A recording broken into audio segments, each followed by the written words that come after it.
Good morning, everyone, and thank you for choosing to spend some of your valuable time at this workshop. This is Fun Tech Tools, Flip, Padlet, and Canvas Badges. My name is Greg Beyer, and if you haven't met me yet, I'm your distance education coordinator, and I also happen to teach history. In this workshop, I'm going to talk about 3 different tech tools. I'll give an overview and demo for each of them. I encourage you to post your questions in the Zoom. Oh, it says YouTube. I'm not doing YouTube for this one. Please post your questions in the chat. I will also pause throughout the session to ask for any questions that you have. I'm going to start off by making a comment about how these 3 tools each presents a good example of how the technology industry is changing pretty frequently. When I wrote the description for this workshop, I did that in the spring, and each of these tools has had a change since then. I think 2 for the better and 1 for the worse. So I've actually had to rewrite this description a couple of times since I originally wrote it in the spring semester.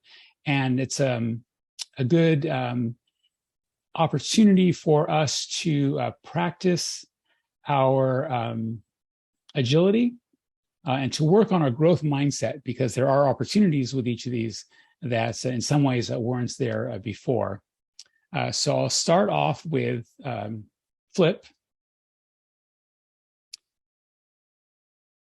Flip is a tool for asynchronous video discussion. The big change is that Flip was called Flipgrid until I think it was over the summer they may have changed their name.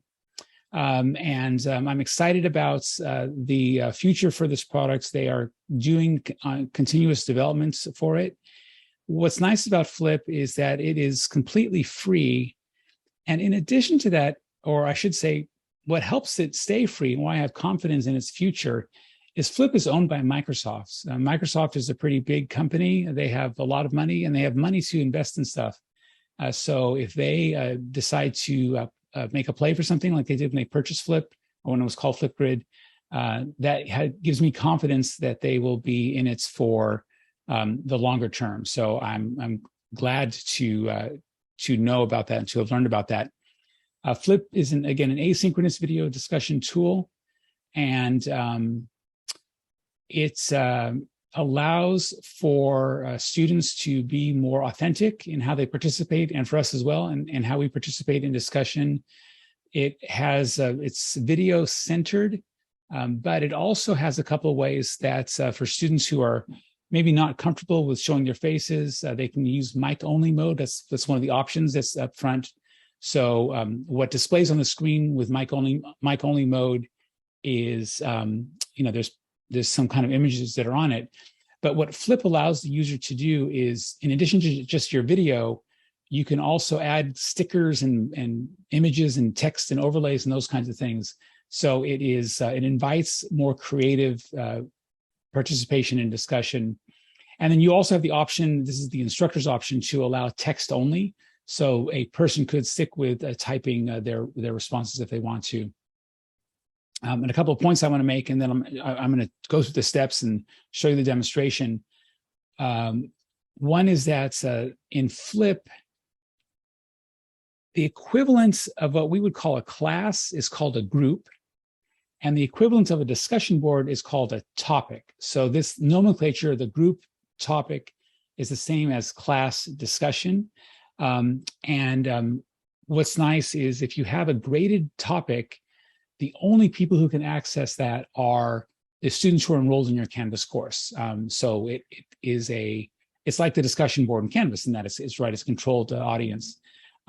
Also, the graded topics, did I mention that right? They're limited to students enrolled in the course. It can be graded in the speed grader. And then the other, if you have an ungraded Flip topic, you can share that with anyone, because Flip can be used by anyone, not just by instructors. And great question, Kristen, is this an app that we can add to Canvas? Yes, we can. In fact, I'm going to show you how to do that next. So these are all the steps for connecting Flip to Canvas. And this presentation is being recorded So the recording will be shared on the on the FX website. This presentation itself, right? This is a Google Slides presentation. I will also share that as well. So you'll have, you won't have to wait for the recording or have to scroll through the recording. You can go straight to this slide. I've got similar slides for each of the 3 tools. So what I'm going to do now is talk through these steps, and then I'll show you inside a Canvas course, and I'm going to do some demonstration too.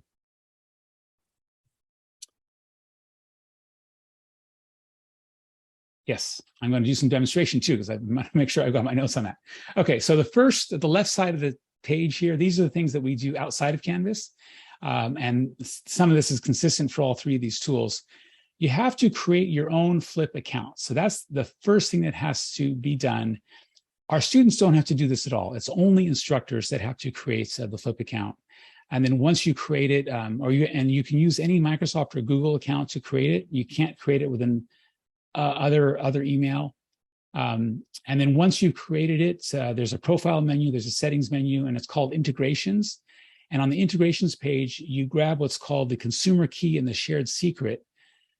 Those 2 terms, consumer key and shared secret, those are they're technical terms that allow for the external tool to connect to Canvas. There's a technical standard called Learning Tools Interoperability that a lot of these tools use. 2 of the 3 that we're going to look at today use that. There are other tools we're already using that we may not be aware of inside Canvas that already do this. And so the consumer key and shared secret, it's kind of like a username and password.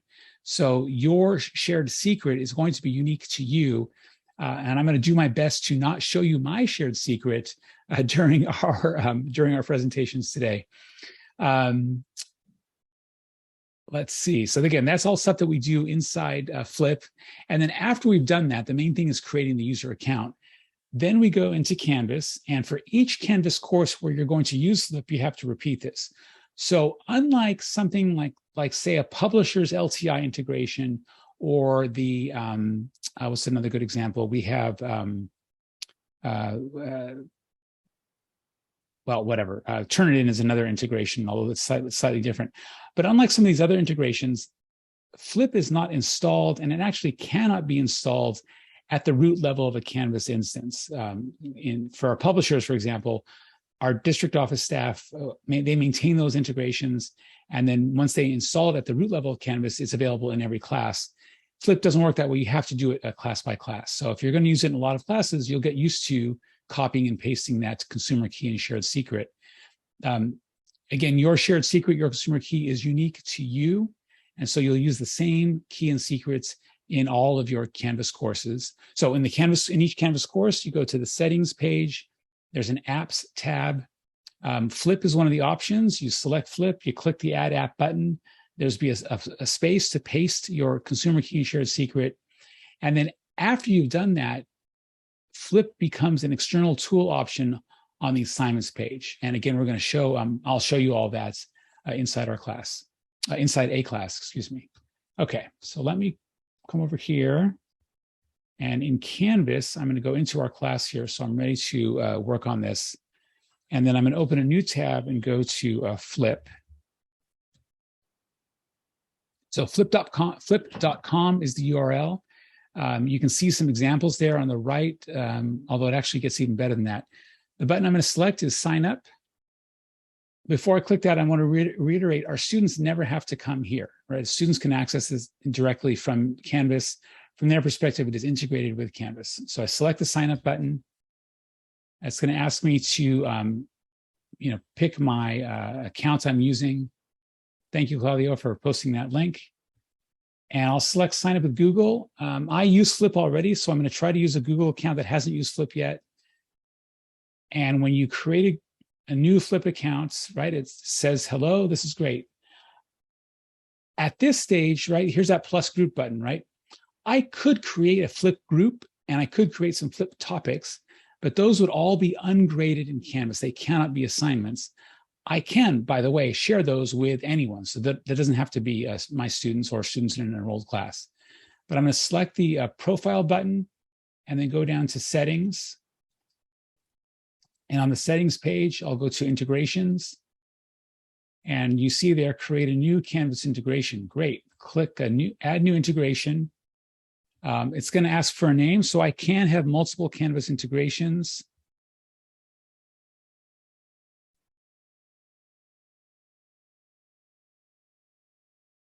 So you can see there my consumer key and then my shared secrets. Those are both, I think the consumer key is not unique to me, but the shared secret definitely is. That's why it's all asterisks there. You can have multiple Canvas integrations, but you don't have to, especially if you're working with the same Canvas instance. So you see that I named my CRC Flex demo. My other Flip account, I've got it, I think I call it Los Rios, or maybe I call it CRC. And all of my CRC classes that use Flip, I use the same shared key and secret.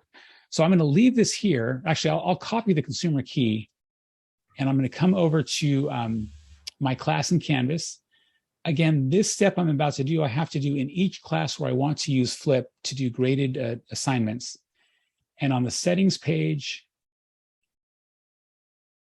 I go to apps.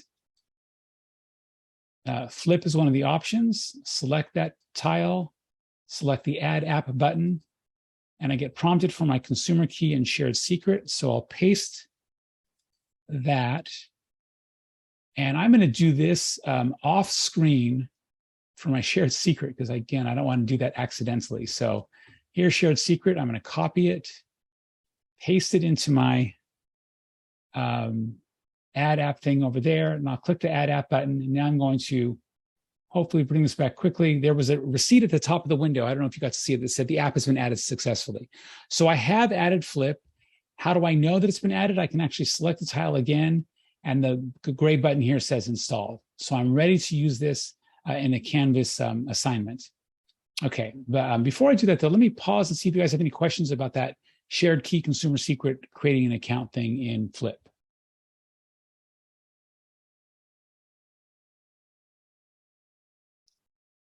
Do you recommend using a personal or college-linked account? Thank you, Claudia. Great question.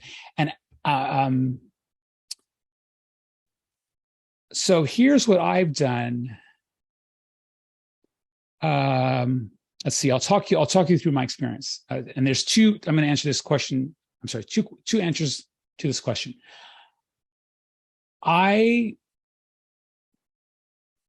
Using Microsoft's email. So one of the options right on Flip was to use a Microsoft account. And we have Microsoft's account, our email accounts are all Microsoft. I don't have much confidence that using my Los Rios Microsoft email to add an account on anything, I don't have much confidence that's going to work, because Microsoft has been inconsistent over the years in how they set up their Outlook account, because there's Outlook.com, there's Outlook, there's Hotmail, right? They've had a series of different ways of doing that. And so that's just my own experience that I don't have confidence yet to do that. So that's one answer to your question. The other answer to your question is I've created, I actually have 3 Google accounts that I use regularly. One is my personal Gmail account, right? I use it with my family and friends. I created a second Google account for the sole purpose of using it professionally. So that's my Professor Buyer account that I use for my YouTube channel, and I use for the consulting work that I do. So I like having that part of my identity separate. And also that means for me, if I'm signing up for something, that I'm exploring something like Flip or whatever, by using my personal professional account and not my personal account, I don't worry about mixing the data that's in my personal life versus my professional life. And if something happens with my professional Google account, it's not that big of a deal, because that's not as important to me as my personal one. So I hope that makes sense why I did that. Creating a personal professional Google account was one of the best things I've ever done to help me explore with using technology. Okay, thank you. Yeah, probably for that comment. And then for cross-listed classes, we need to do this just once. Yes, because the Flip integration is attached to the class and not the section. And the section is where the cross-listed classes, that's where they are separate. It is possible to create a Flip assignment that's only accessible to students in one of your cross-listed sections if you want to do that. Okay, So I've added it, and now I'm ready to create an assignment, and I'm going to go straight to my assignments page. And I have some discussions here. Oh, no, I don't. So I need to create a new discussion. So I'm going to create an assignment. And I'm going to go straight to more options. So, right, this is a Canvas assignment. This is a regular. I'm going to call this my flip discussion on Aragorn versus Tom Bombadil.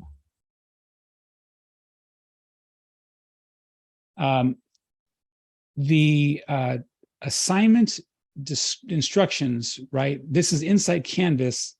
I'm going to need to remember this to bring it over to Flip, which you'll see in a moment. So I'm going to type very quickly, who was a better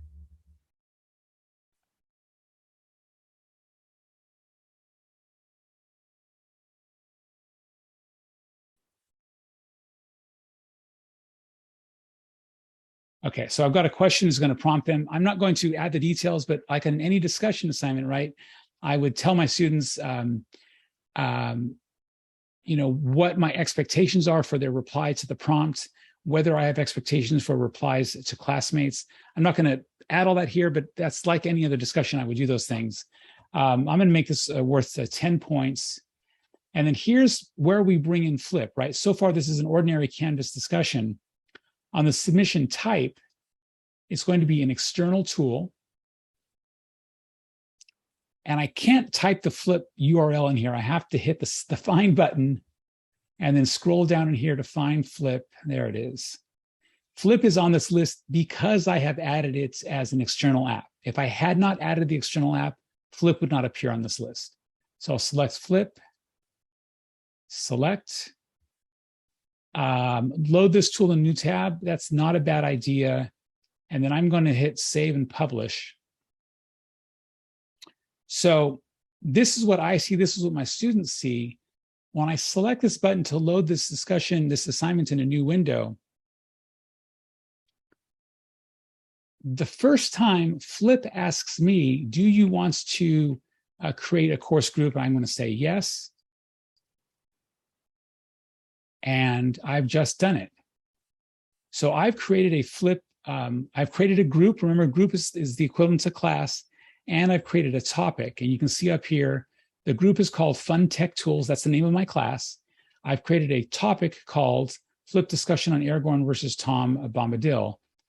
Notice the description for this Flip discussion. It says this topic was created by, no, I don't want that. I want to have the instructions visible inside Flip. So I'm going to come back to Canvas. I'm going to edit assignment settings, and I'm just copying the instructions here. So I'm copying that. Let's hit cancel. And then over in Flip, I'm going to edit this topic. And here's the description, right? I'm going to replace that with my description from Canvas. When I'm editing the topic, this is where I tell Flip, what are the parameters I want to set for what my students can do? So let's see, I've got the title that pulls that in from Canvas. I just showed you editing the description. What's the time limit for what my students are going to post? The default is 90 seconds. I could make it even shorter, 15 or 30. I'll leave it 90 seconds for now. That's fine. I can add media to the topic, which will make the Flip topic look more colorful. For example, I could add a video. So let's record a video right now. I'm giving Flip permission to use my camera and microphone. Great. Let's see if this works. I don't see me in the camera, so I'm going to do this over. I should be seeing myself. Yeah.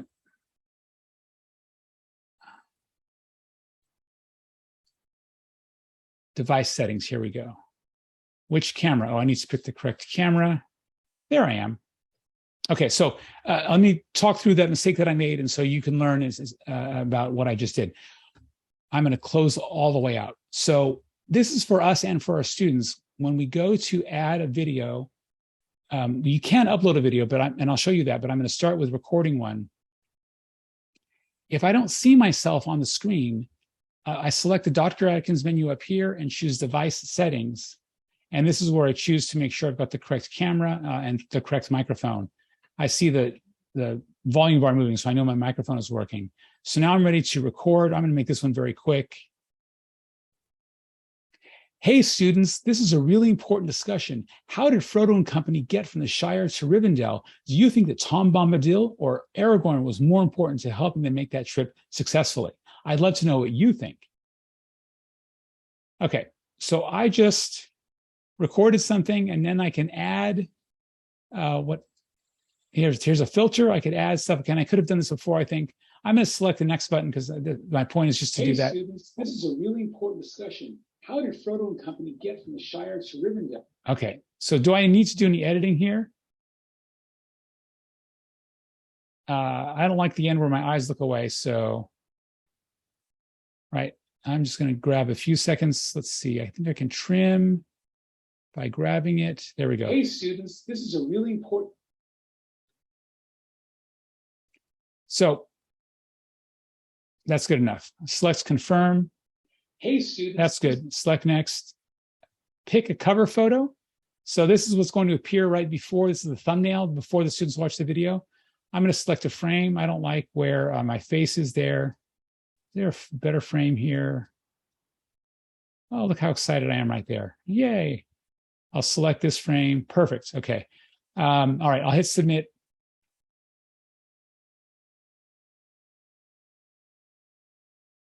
While this is uploading, I'll wait and I'll get to that when we get to that. Okay, so I've just added right topic media. You see there. I think I'm not going to make any other changes. I'll just select save. This description has a blocked word. What?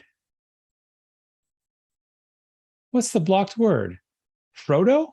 Copyright?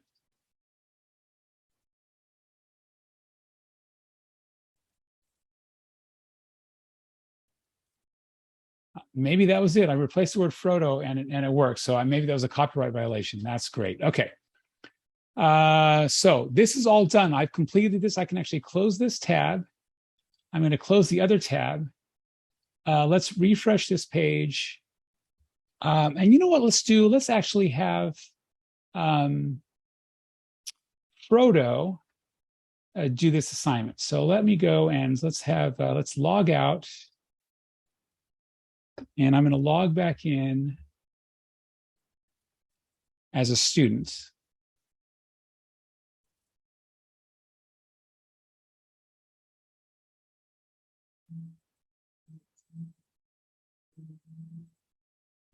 So Frodo logs in, and he should see the Fun Tech Task Tools. Oh, no. What did I do? Did I not publish that course? All right. So while I'm fiddling here and logging back in, let me mention one thing about captioning. All videos that are uploaded to Flip are automatically captioned. So it's a nice bonus that has. The captioning service, it's owned by Microsoft, so it uses their Azure cloud service to do the captioning. The captioning is relatively accurate, but because it's automatic, it's never perfect. And one of the things that we can do is, yeah, Frodo's enrolled in this class. It's published. He should be able to see it. Is as instructors, we can edit the videos to our, we can edit the captions to our own videos. We can also edit our students' videos. They cannot edit their own captions. So that's a key thing to know about the captions in Flip. And that's why there's an asterisk on that caption on the slide. So I'm going to try this one more time. Maybe he is copyrighted at the Canvas level. Yes, that's possible. All right, let's try this one more time. 92 Oski Bear, he's logging in.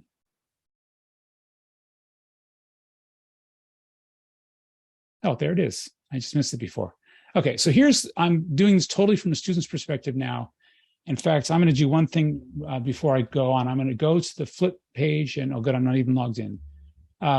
So here's a Frodo. He needs to go to, I didn't link this from anywhere else, so I have to go to grades. There it is.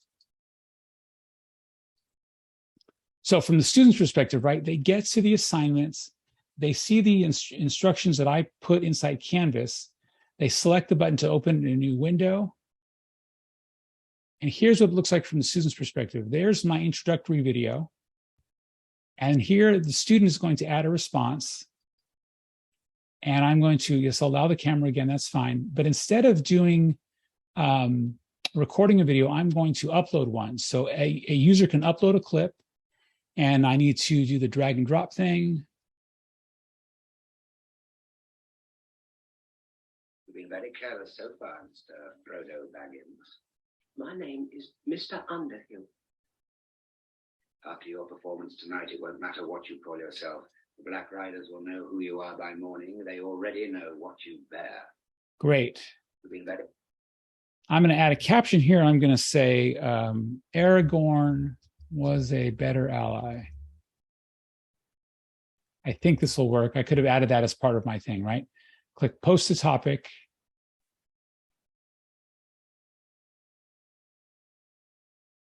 Yay. Okay.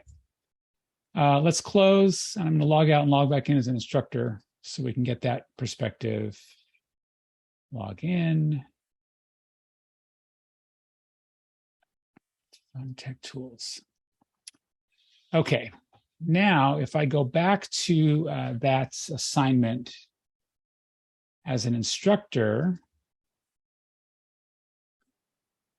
I should be able to go to SpeedGrader, and I don't see Frodo's submission. Why is that? Well, let's see if it's in there. Maybe I didn't wait long enough. Yeah, well, here's a response from Frodo. That's great. So again, this is me as the instructor, right? I can go in and I can take a look at the, and any of the users can do this. I can select it to view it. Great. If I slide down a little bit, I can reply. So here's my reply to this. And I'll say this is a text-only reply. Again, I can add a video if I want. There's a record button there, and I'll select send. And so there is a reply to that student's. Okay. Now, my next question is, why didn't this grade appear in SpeedGrader, which it should have? So let's refresh. Edit assignment settings. Did I not select graded? Yes, it's an assignment, external tool.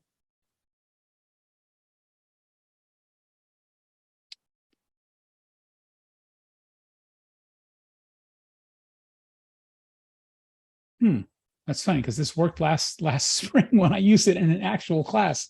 All right, let me pause here and see if there are any questions about using a flip grid or using flip, excuse me. And I'll come back and maybe it just needs to reset into, and it'll work in a few minutes.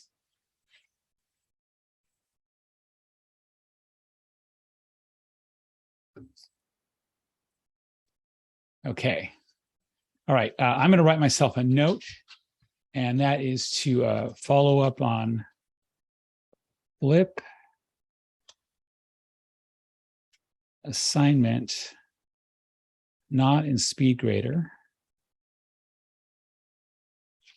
I will add that to the recording or do something like that. Okay, so let's move on to the next one, and then again, I'll come back and check flip at the end. Padlet. Padlet is the one of these three tools that's changed for the worse since I wrote this workshop. Although if Flip doesn't connect to the SpeedGrader, that's actually not very good. Padlet is a shared poster board. It's a kind of a shared, you can use it for a vision board. You can use it for communicating with each other. Sometimes it takes SpeedGrader and Canvas. Yeah, it takes time to catch up with each other. Yes, I hope, Mike, that's true. So with Padlet, it's a shared, you create a very pretty looking online board. And when you create it, you set up the structure for how it looks as students are adding posts to it. The change that happened that I don't like is that the free plan, you're only limited to having 3 Padlets. So I have 5 because I used it before it changed. And now Padlet tells me that I have to delete a couple of mine, or I can't create a new one. But Padlets can be deleted or cleared. So you can you can have more than 3, you just can have only 3 at one time. And so if you're teaching more than 3 classes and you want to use Padlet in all of them, that can be a challenge. Now, you can share the same Padlet anywhere, and Padlet does not connect with Canvas at all. It's just a straight link or an embed. You're working to create it on the Padlet site, and then you bring it into Canvas after you've created it. So there isn't there's nothing that would prevent you from using the same Padlet in multiple places. But then you're maybe thinking to yourself, do I want to have my students in different classes connecting with each other? You may or may not. So again, it's a shared poster board. It is by default, anyone with a link can access, although I will show you the security settings that you have. And again, it's a link or an embed in Canvas. So like with the other tools, the left side is what we do in Padlet. The right side is what we do in Canvas. In Padlet, you select the sign up for free with any email address. It's padlet.com is the URL. You make a Padlet, you set your privacy options, and then you select your sharing options. And then once you've done that, you have either copied the embed code or you've copied the link, and then you paste that information inside Canvas. So let's go ahead and go to Padlet. So again, I select sign up for free. Padlet, you can use any email address. It does not have to be a Google or Microsoft or anything. I will select sign up with Google because I've got this account I've been using.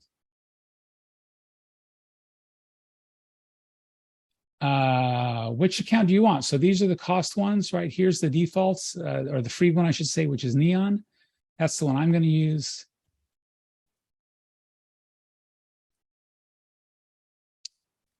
And I'm going to make a Padlet. So these are the options for the structure that I mentioned.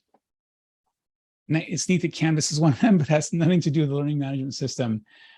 So there's a description there for them, like the walls, a brick-like layout. You can have a stream, a grid.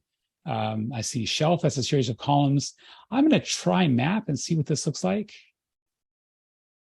Oh, this is a map of the Earth. Okay, so I'll give this a title and I'll say, where on this map, where on the Earth no, the title is going to be shorter. Where is Middle Earth? Here's my description. Post a link where you think Middle Earth can be found today. Tolkien believed that his world did exist on ours at some point in the past, okay? So you can add an icon that puts it up in the upper left-hand corner. Let's see if I can do elf. Oh, perfect. Well, let's get away from gender stuff. Let's see, is there a dwarf? Nope. There for sure won't be hobbit. So I'll just do tree. Okay. And I could have added my own icon. I see there's an option here. So let's go back. Map style, I have different options. So that's kind of cool. Oh, medieval, perfect.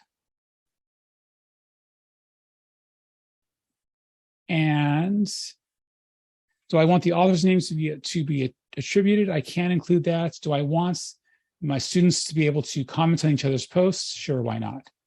Let's add some reactions. Why not? You can filter the content if you want. I'll filter profanity. Allow non-admin stream. Okay, I'm not sure what that is. So I'm not going to worry about the rest of this. I can change the font, sure. Let's select next. I can start my post comment. Great. Okay, so I'm going to go ahead and scroll all the way into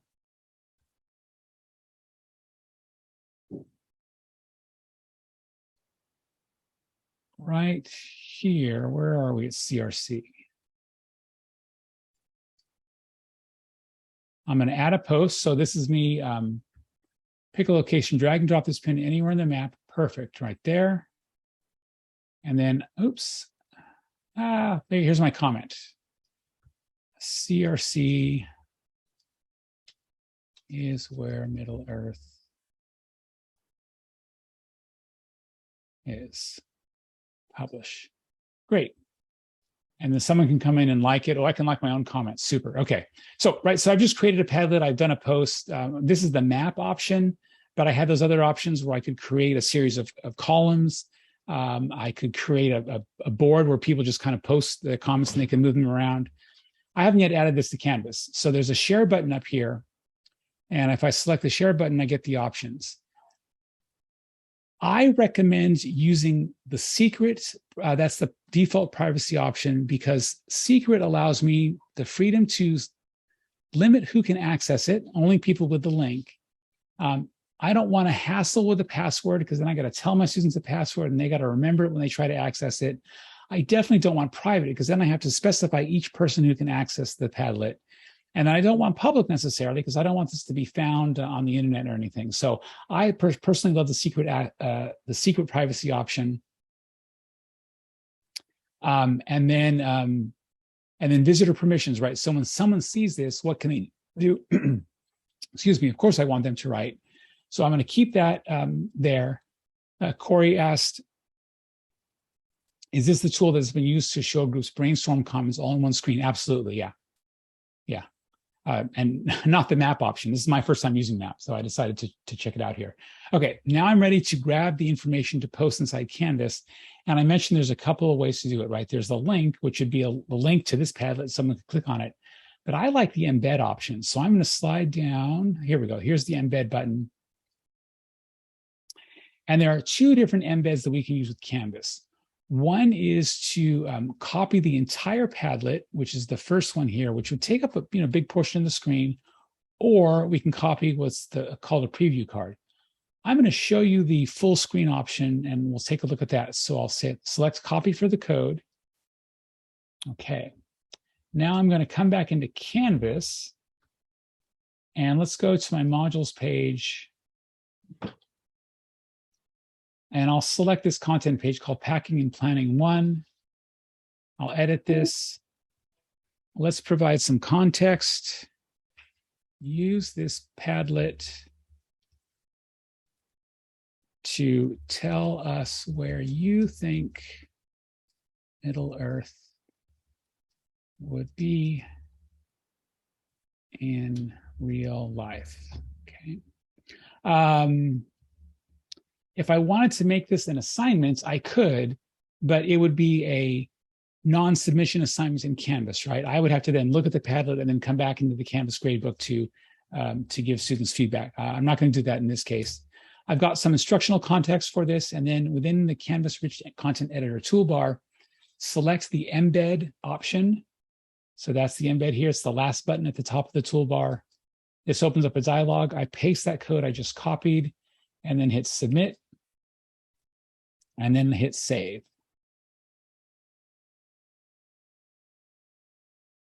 And there's one Padlet, there's one button right there, right? That's the comments. Oh, again, anyone can hit the like button. Oops, I guess I just unliked myself.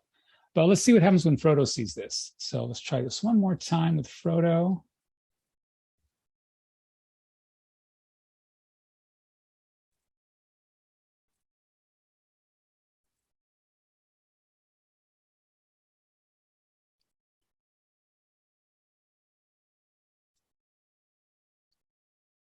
So Frodo goes in. And that was on the modules page from the student's perspective. It's called Packing and Planning 1. Okay, right? So you see the title, the description. So as a student, I'm going to say, be another person. Let's find, there it is. And which one? I think Lanai is the garden aisle. So I'm going to post here and say,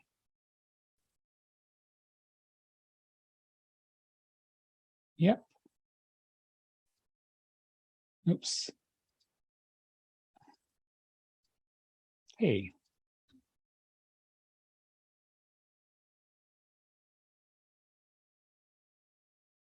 Now, I don't know, how did I do this here to pick a location? All right, let's just do this.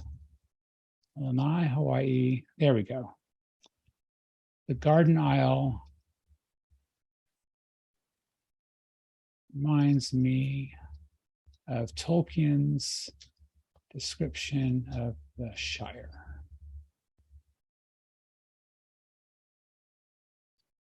Okay. Again, I can like it myself. I can have others like it. There's an option to comment on it. Right. Here's the comments. This could come from whoever. I'm still logged in as Frodo. So that's Padlet. I was going to show you the other option, which is the cards. So let me do that next. So let's go into Padlet. And this time I'm going to copy the preview card so we can see what that looks like. And I'll do this, switch my user one more time.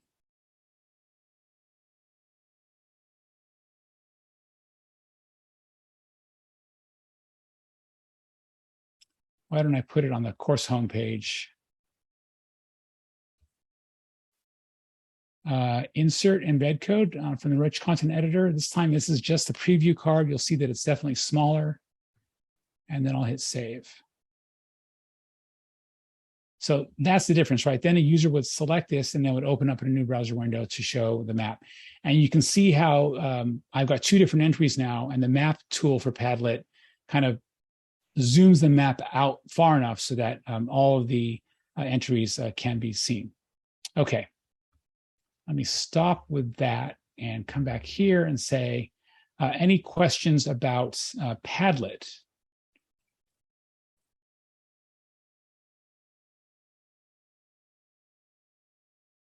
Okay. Okay, I got half an hour left and I got to do Badgr next. Perfect. I think this timing will work out well. Okay. So the third tool that I'm going to demonstrate today is called Canvas Badges. And this is also a tool that something changed over the summer. Badgr.com was owned by a company called Concentric Sky, and Instructure purchased Concentric Sky. So the Badgr tool that many of us had been using before is now owned by the company that owns the LMS that we've been using now for however many years, 5 years at CRC. And Badgr used to be owned by Mozilla, which is the company that developed Firefox. That organization is nonprofit, open to the world. They've worked for decades to keep the internet and the World Wide Web free and open and usable and standards-based and all the things that would facilitate the effective participation in online activity by people all around the world. They developed and they own what was called the Mozilla Backpack. And the idea of badges, in case you haven't heard of this or haven't used this before, badges are certificates, they're online, that are documents that the individual holding the badge has achieved something or demonstrated a certain competence or whatever. And in some ways, it is a rough equivalent in terms of the broadest possible view is that a badge is parallel to a student earning a degree or certificate. And I don't mean that you could get a badge that would be the same as a degree or certificate, but it is a publicly visible and demonstrable piece of information that says this individual has achieved this thing, right? I can take my degree and I can say, look, I have my degrees from the various colleges where I've earned degrees, or I got a certificate as well from a community college. So badges aren't meant to replace that. Badges are meant to demonstrate a specific skill or a specific achievements. They are used by organizations to do all kinds of things. In CRC, the courses that I teach and I coordinate as part of our Better Prepared Online Teacher program, there's a course called the Online Teaching Institute. There's the Humanizing Online Learning and the Equity and Culturally Responsive Teaching classes. There are badges that are awarded for completion for those. The @ONE project, which is a statewide professional development organization, instead of giving, those courses were also created by @ONE. Successfully completing an @ONE course, they used to do a certificate of completion, right? A piece of paper or a PDF file. Now they use badges to do that. And those badges you can then take and say, hey, here's evidence of completion of this course. At CRC or in Los Rios, at CRC, we have some student services program that have badges where students are doing something inside their program, like they've scheduled an appointment to meet a counselor, or they've enrolled in so many units, right, for the next semester. Those students, when they do that, they're getting a badge. This is all done through Canvas. This is how the badges are earned and awarded. And we can also use this within our own courses to document some particular things, or to gamify our Canvas courses, which is the example I'm going to show you when I get to the demonstration. Min said the Life Skills 101 course didn't show the student's name. How about now? I'm not sure about that. So Min mentioned, I think it's College Skills 101. We have a course, right, that any student can enroll in, and they do get a badge at the end of that. So actually, let me, I think where that is going, the badge itself is a PNG file. So it's just a regular image file, but it's not regular, because baked into the file is the evidence that this person has achieved this badge. So I can't just take a badge and hand it to you and say, yeah, and then you could turn around and say, look, I've earned this. Because someone who looks at the PNG file, they can click on it. They can basically get the information on who the issuer is, what the criteria were for earning the badge, and the name or the email address of the person who earned the badge. So Min, the certificate badges that the students get, it won't have their name on it visible, right? It doesn't say so-and-so completed College Skills 101. It'll say College Skills 101 completed, and you have to look at the badge to access that information. But you'll see that as I get to the demo. So I mentioned that, right, it was purchased, digital credentials, gamify Canvas course. There is a separate Badgr program, and it's now called Canvas Credentials, note the $. It does cost money to use that program. And how that program works is you have your badges, but if you organize what's called a pathway, then a person can complete, this certain sequence of badges, and then they automatically get awarded the pathway badge. We have a limited Badgr Pro license in Los Rios, and I'm actually using it for the Better Prepared Online Teacher program, so that an instructor who completes those 3 courses, they automatically get awarded the Better Prepared Online Teacher badge. So again, it's just an evidence of completing those programs. I'm going to show you how to do to not use that and basically create a series of standalone badges. And I hope that this makes sense. It's definitely free. And then one more comment I'll make about the purchase of Concentric Sky by Instructure. I asked this of someone at Instructure. The badges movement, this idea of having transferable, recognizable evidence, pieces of evidence of skill attainments or completion, that is a public good, and Instructure has committed to maintain the infrastructure for the badges standard, if that makes sense. So anyone can create a program that awards badges. Anyone can do it. You don't have to use Canvas badges. You didn't have to use Concentric Sky, and you didn't even have to use Mozilla Backpack back in the day. Because it's an internet standard, anyone can create that, and Instructure has committed to being open to maintaining that. So what that means is that, and how this works, in fact, we do this with the Better Prepared Online Teacher program that we have. I mentioned that those 3 courses that we teach at CRC are also offered by @ONE. Well, in our Badgr pathway, a person who brings in a badge that they earned from @ONE, which is the same course, they get credit in effect for that course. It's transferable, so they don't have to take that course here at CRC. Okay. So let me jump in and let's actually do the next slide that has the step-by-step. More steps here than the other ones, because this one is a bit more complicated, but also like the other ones, the left side is what you're doing on Badgr, the right side is what you're doing in Canvas. So you go to Badgr, you create an account with any email address. And then within Badgr, you have to select the link to view Badgr Backpack.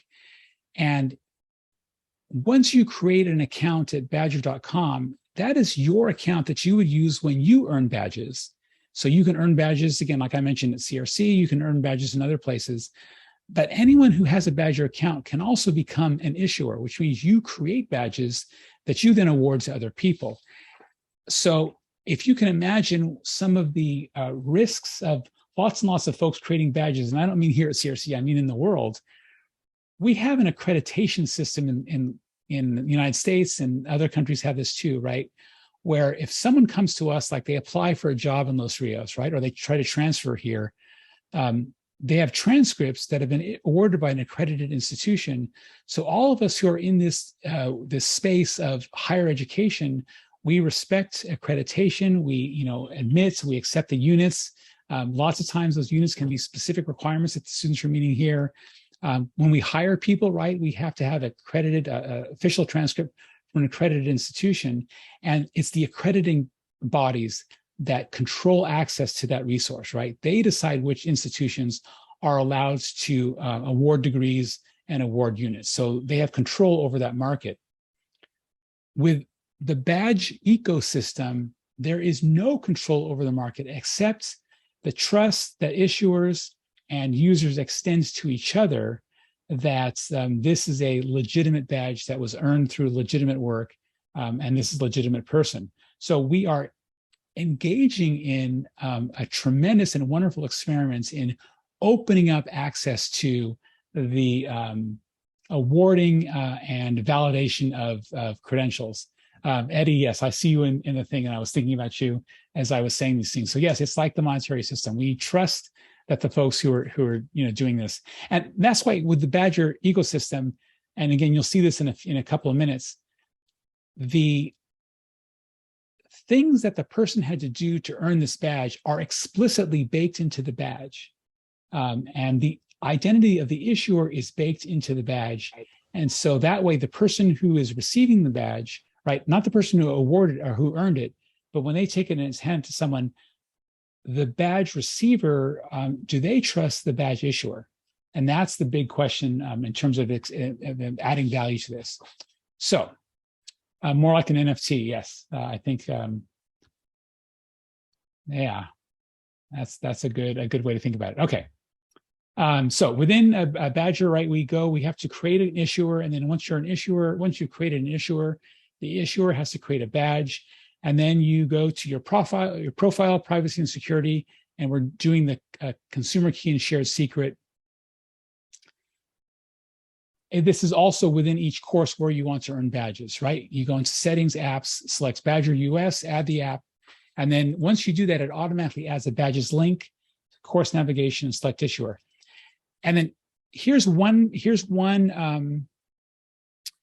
This is true for Badgr, and I think this might be true for not Padlet, but the first one I did, Flip. For sure, this is true with Badgr. Is as the instructor, it's very important that your Canvas email address, your primary Canvas email address, match the email address that you used when you created your Badgr account. Because if they don't match, then Canvas and Badgr won't sync. So I'll show you about that. That's a primary email address. Let's do that first. So inside Canvas, if you go to your account and then choose settings, you'll see your primary email address is the email address that has the star next to it. Now, for all of us, by default, our primary email address is our standard Los Rios email address. So I'm Badgr at CRC. For the purposes of this demo, I added one of my Gmail accounts to this. And how you add an email address is you select the button to add an email address, and our students can do this too. You type the email address, you hit register email. You have to click the link to approve it, right, in your email account, like we are probably used to. And then once that's done, you can then select the star over here to change what your primary email address is at any time. Okay, so I've got that all set up. Let's go back to my course. And let's open up badgr.com. I'm going to create an account, and I'm going to select Google and this OSCI Bear account that I've been using for demonstration.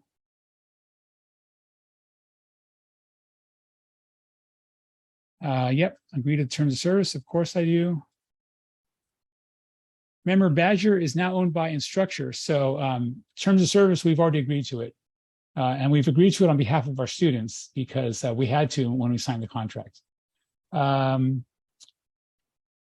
got a note on my notes here to say, make sure I change my Canvas email back to Badgr after I'm done, because otherwise I'm going to mess up myself. Okay.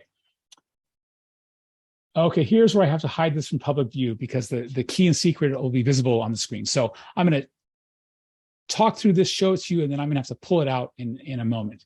So here's the very first Badgr screen I see, right? And I mentioned in the instructions, I have to scroll down. I have to go to my backpack. So after you've authenticated or after you've created your Badgr account, after that point, you won't see that screen that I had to scroll down before, right? That's kind of the getting started screen. And so here's my backpack. My badges are here that I've earned. See, I don't have any, but I also have an option to go to issuers, and I need to create an issuer. So when I create an issuer,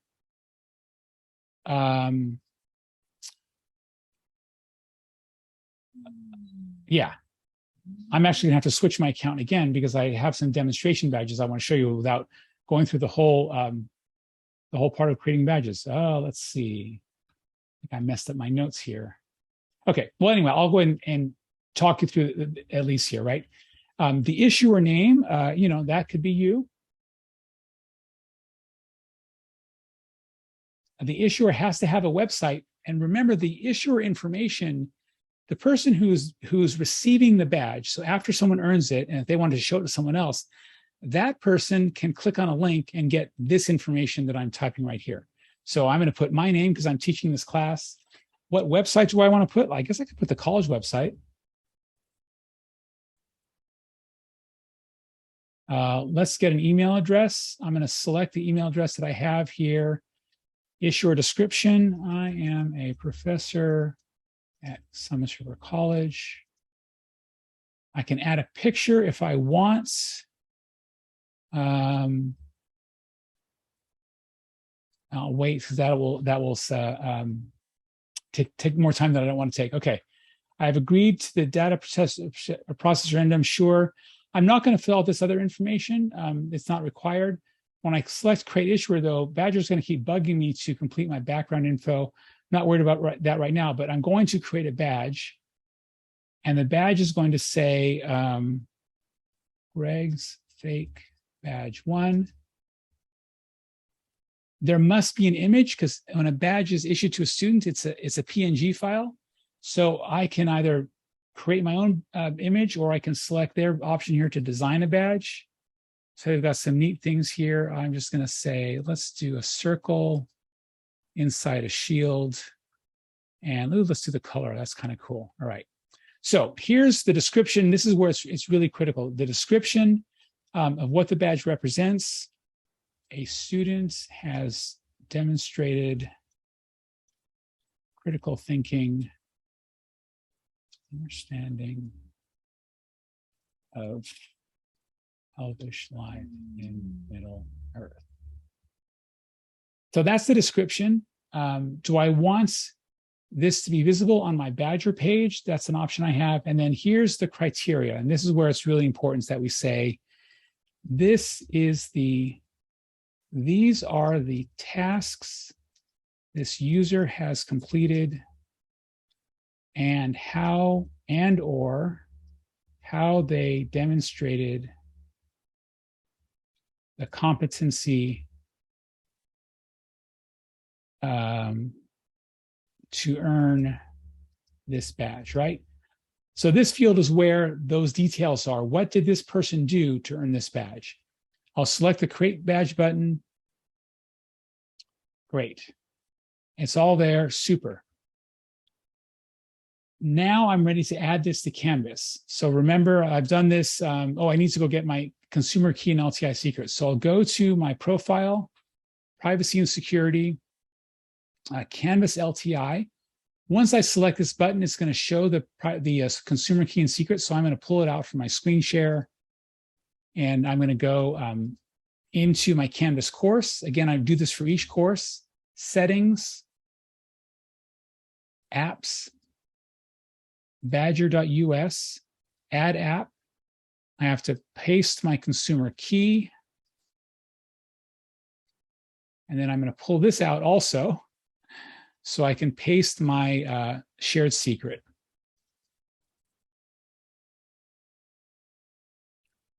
And now I've added the Badgr app to my class. right? You can see that it's installed. When I refresh the class, the Badgr link will be added to the course menu. And there it is. There's badges at the bottom. Okay. So I have now actually gone all the way through step 6. I've added my Badgr consumer key and shared the key and secrets to my Canvas course. And now when I select the badges link, let's see if it recognizes. Oh, great. It's asking me permission to access my accounts. There's my email address, right? That does match my Badgr account, so that's good. I'll select authorize. And it says reload to continue. Okay, great. So here are my issuers. Okay, I'm going to select this issuer. Your email address can be affiliated with multiple issuers. And now I've selected the issuer, and it's going to give me a list of my badges. No, it's going to give me a list of the modules in my class. Okay, so now I'm ready to add this badge to Canvas. And how I do this is I have to select a module, right? I have 4 modules in this class. And then once I select the module, I select which badge do I want my students to earn when they complete the module. Okay. So here's the badge, here's the module. What I haven't yet done is I haven't yet set up the criteria within the module that Canvas will use to determine when a student completes the module. So this is taking advantage of the module completion process. So I'm going to go into modules, and I'm going to do this, and then I'll definitely ask for questions. So that was this first module, right, from the Shire to Rivendell. In Canvas, and in this module before I get there, right, there are some content pages. There are 2 assignments, find an ally, survive a danger, and there's a discussion. I want my students to do all 3 of those things in order to complete this module. And as soon as they've completed the module, they then earn the badge. So I don't have to manually award the badge. I can let Canvas take care of it, right, by having students complete the assignments. So I will edit this module, and I'm going to add a requirement. And the first requirement I'm going to add is find an ally. That's an assignment. I want my students to score. So I want them to be successful on the assignment, find an ally, score at least. I'm going to say 21 out of 20. No, I'm going to say 20 out of 25. I want them to get at least a B- on this assignment. And then I'm going to add another requirement, and it's going to be survive a danger, score at least. They have to survive, so I'm going to make them do 50 out of 50. And then add a requirement. I'll say that discussion, this is a reflection discussion. I will say contribute to the page. So at this moment, my students will not have completed the module until they have done all 3 of these things. They must score 20 out of 25 on find an ally. They must score at least 50 on survive a danger, and then they must contribute to the reflection assignment. I'll select update module. I'll relock modules, that's fine. Okay, now this module called From the Shire to Rivendell has completion requirements. Those are listed there. You know, it's, the fact that it has completion requirements is listed here. And the requirements they have to do are listed in text underneath the items. So students don't have to look at packing and planning or transport or even resting and healing, but they do have to do these 3 things. And once they've done that, they've completed the module. Once they've completed the module, they're then awarded the badge. And then also, while I'm talking about module completion assignments, module completion tasks, once I have a module that has completion requirements, I can then use that module as a prereq for other modules in the class. That has nothing to do with badges, but I want to show it to you while I have it open here. So this first module, right, the first stage in their journey from the Shire to Rivendell, this does have completion requirements. Great. So that means I can edit another module, and I'll take the next one from Rivendell to Lothlorien, edit the module. I can add a prerequisite, and the module is going to be from the Shire to Rivendell. So now, not only have I used those requirements so that students can earn a badge, I've used that same task I just did to make this module a prereq for the next module. Prereqs and requirements, you can use without badges entirely. You don't have to use badges. You have to use requirements to use badges if you want us to be awarded automatically. So I hope that makes sense. I've kind of overlapped a little bit of what you can do with prereqs. I'm sorry, what you can do with the requirements. So let's go and let's see if we can get a student to do this. Actually, what I'm going to do is I'm going to go into, let's go to SpeedGrader. Let's go to the gradebook. So no, not the Learning Mastery, but the regular gradebook. I'm going to have Frodo, I'm going to give him 20 points for Find an Ally. He barely survived. Okay. And now let's go see what Frodo sees.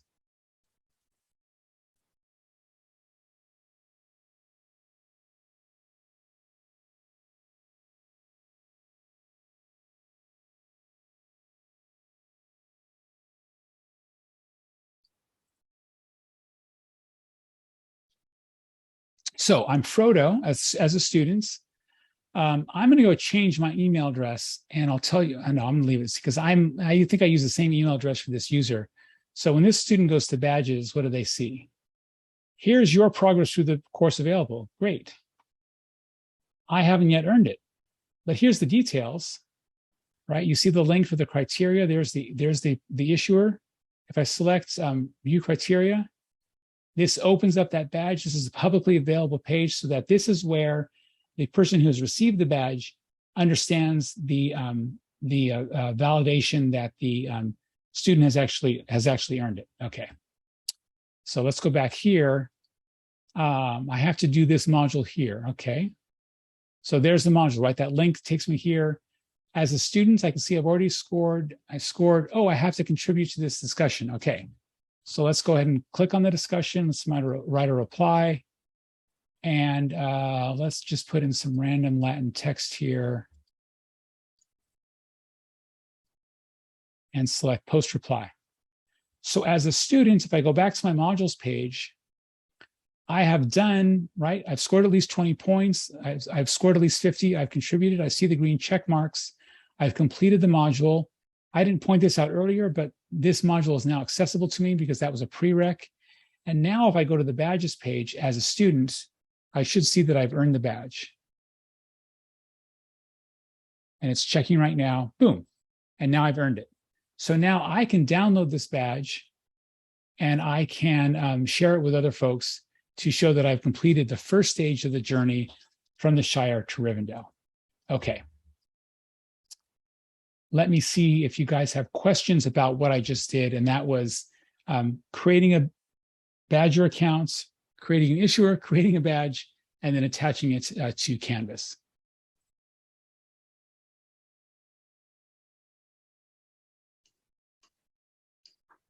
Greg, do you have any kind of a step-by-step that we could then give to the students for them to take it to the next step of downloading and then that portability aspect of it, and not necessarily within the context of this workshop time-wise, but is there something like that that we could then give to the students?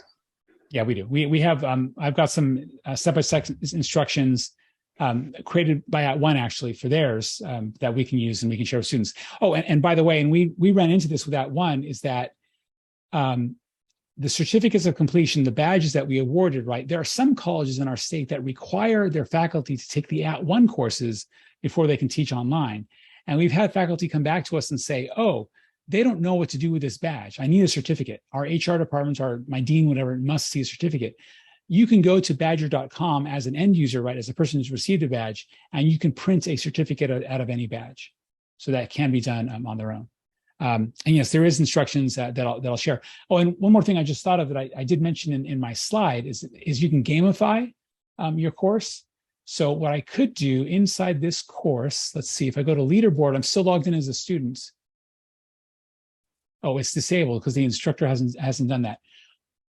What you can do as an instructor, so let's go ahead and show that to you.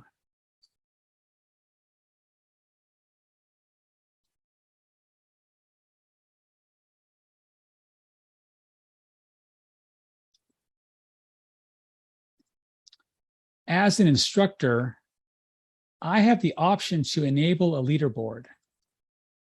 and I can make the badges anonymous. These are choices that I have. But if I enable the leaderboard, it will show to my students who's earned how many out of how many badges are available in this class.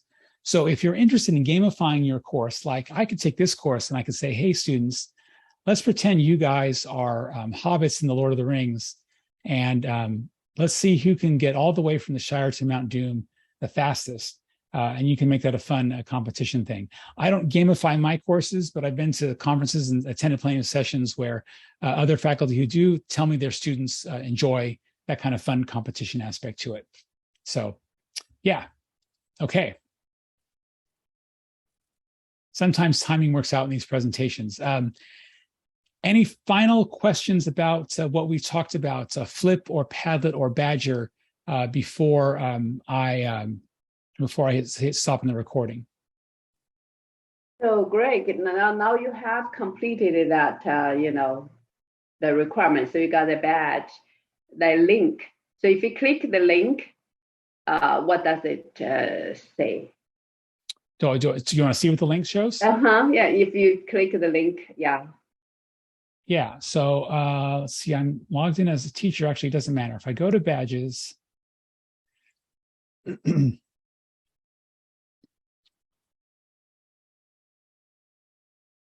I select the badge, right?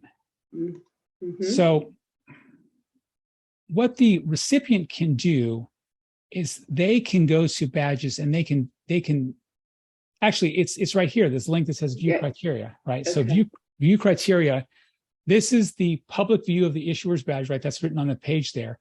And the description is up here, but here's the criteria.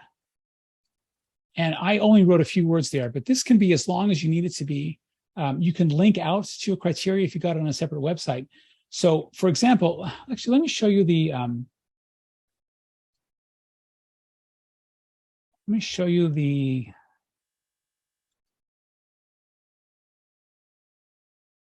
@1 Badgr. Yes. And